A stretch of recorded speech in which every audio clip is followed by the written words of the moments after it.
জানালার পর্দা সরাতেই দেখি এই অতিথি এসে বসে আছে দুপুরবেলাতে। কি পাখি বলো তো? দোয়েল পাখি।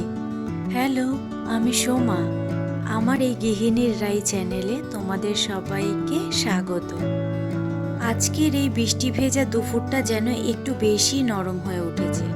রান্নাঘরে জানালার ধারে বসে ভাবছিলাম ইলিশ মাছটা আজ একটু অন্যরকম করে রাঁধা যাক। মনে পড়ে গেল ছোটবেলার একটা কথা। সেদিনও এমনই এক বর্ষার দুপুর ছিল।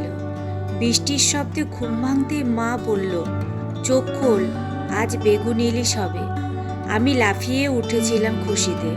ইলিশ মাছ ছোটবেলা থেকে বড্ড প্রিয় আমার।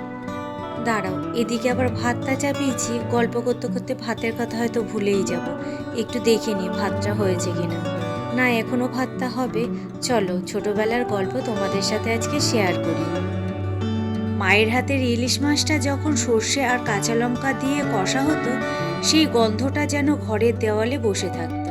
আর বেগুন তেল, মা বলতো ইলিশের তেলে বেগুনটা ভাজলে ওর নিজের স্বাদ আর গন্ধ আরও বেড়ে যায়, যেন একটা সম্পর্ক গড়ে ওঠে ইলিশের সঙ্গে। আজ আমি সেই একই গন্ধটাকে আবার লিখছি আমার নিজের রান্নাঘরে। বেগুন কাটছি, ইলিশ ভাজছি, আর সাথে সাথে মায়ের কথা যেন আবার ফিরে আসছে রান্নার গন্ধে। আর তাই এই ইলিশ আর বেগুন আজ আর শুধু রান্না নয়, আজ একটা মায়ের গল্প আর ছোটবেলার গল্প। একটা প্রজন্মের হাত ধরে ছোটবেলায় ফেরা।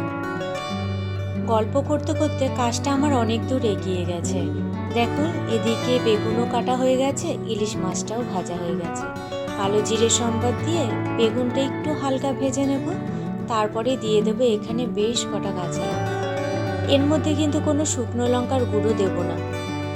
বেগুনটা হালকা করে ভেজে নিয়ে এর মধ্যে দেখো দিয়ে দিলাম জিরের গুঁড়ো আর চেরা কাঁচা লঙ্কা আর একটু লবণ আর হলুদ।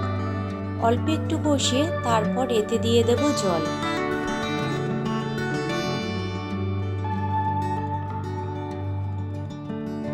পরিমাণ মতো জল দিয়ে তারপর দিয়ে দিলাম মাছটা। এবার ইলিশ মাছটা ফুটলেই নামিয়ে নেব।